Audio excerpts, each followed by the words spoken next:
Nous sommes en l'an 1415. Depuis 1337, la rivalité entre les royaumes de France et d'Angleterre, vieille de plus de 2 siècles, se manifeste par une série de guerres entrecoupées de longues trêves. Cette série de conflits ne prendra fin qu'en 1453 et sera par la suite appelée la guerre de 100 ans. Le 13 août 1415, Henri V d'Angleterre, qui revendique le titre de roi de France, débarque en Normandie après l'échec de négociations avec les Français.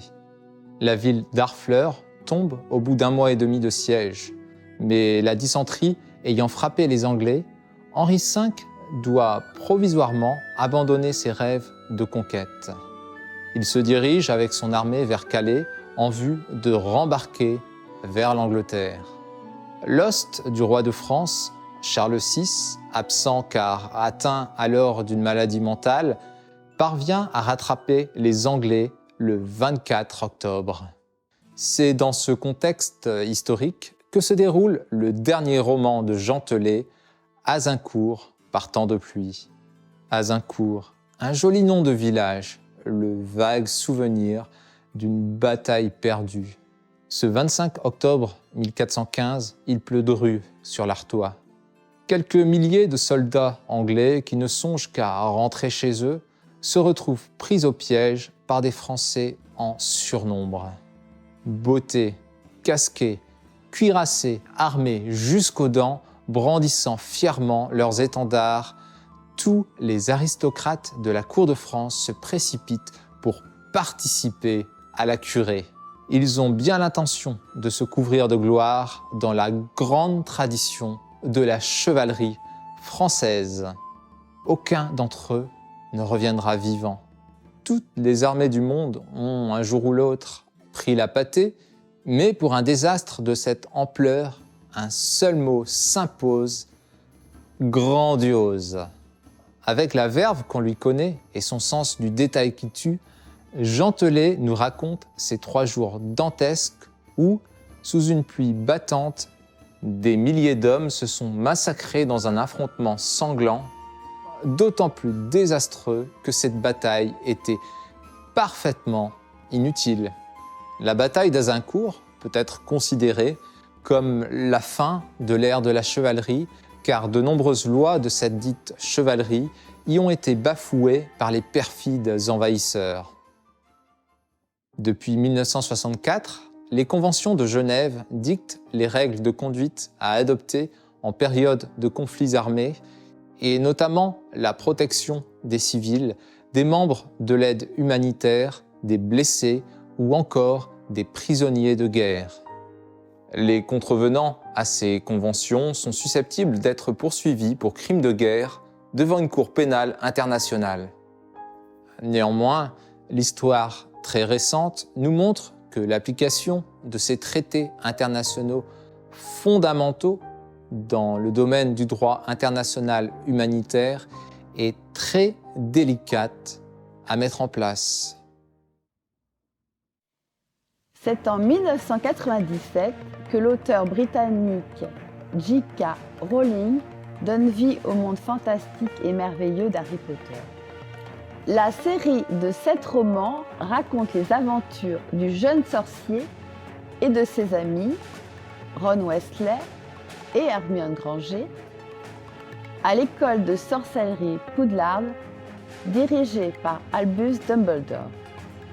L'intrigue principale de la série met en scène le combat de Harry contre Lord Voldemort, un mage noir à la recherche de l'immortalité, ayant autrefois assassiné les parents du garçon. À l'instar des livres dont ils ont été adaptés, les œuvres cinématographiques connaissent un immense succès commercial et culturel dans le monde. Chaque épisode retrace les aventures de Harry Potter et de ses camarades sur une année scolaire à l'école des sorciers où ils apprennent à développer des facultés magiques qui leur seront extrêmement précieuses dans leur lutte contre les forces du mal. Le succès de la saga est tel que de nouvelles histoires se déroulant dans l'univers étendu de Poudlard, voit le jour. La pièce de théâtre Harry Potter et l'enfant maudit suit les aventures d'Albus Potter, fils de Harry et Ginny, l'année de son entrée à Poudlard, où il intègre la maison Serpentard, tandis que la série de films Les Animaux Fantastiques se déroule, elle, dans l'entre-deux-guerres. Dans un monde où sorciers et moldus cohabitent sans que ces derniers aient connaissance d'un monde magique parallèle. Le jeu de déduction similaire au Harry Potter prend place dans le Wizarding World, le monde des sorciers. Les fans de la saga tentent de deviner un personnage secret parmi les 12 révélés, tous issus de l'univers Harry Potter. Ils sont aidés par le narrateur qui joue des cartes personnages de sa main en guise d'indice, tout en précisant si elles sont similaires ou différentes du personnage secret. Le jeu comprend plus de 30 personnages emblématiques du monde des sorciers, tels que Harry Potter, Hermione Granger, Ron Weasley, Albus Dumbledore, Severus Rogue et bien d'autres encore. Vous avez 5 tours pour démasquer le personnage secret.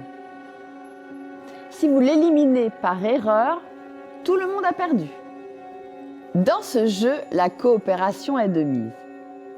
Serez-vous sur la même longueur d'onde que le narrateur qui donne les indices sans dire un mot ?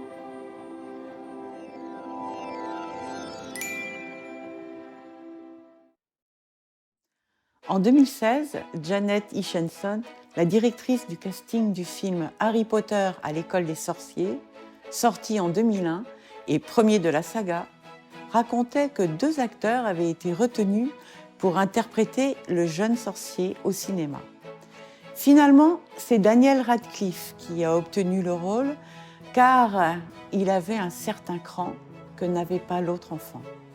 À la lecture de cette anecdote, David Fuenquinos s'est demandé ce qu'était devenu l'enfant qui avait été écarté du casting, celui qui avait failli être Harry Potter.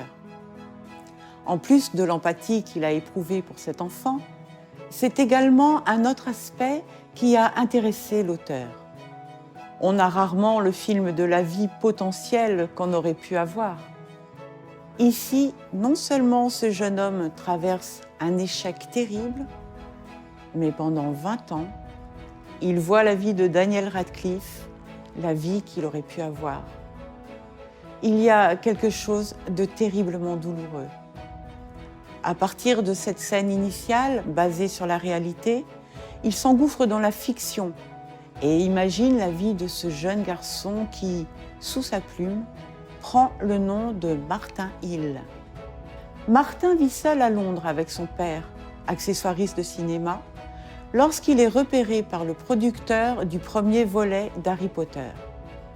Se prenant au jeu, il se lance à fond dans cette audition.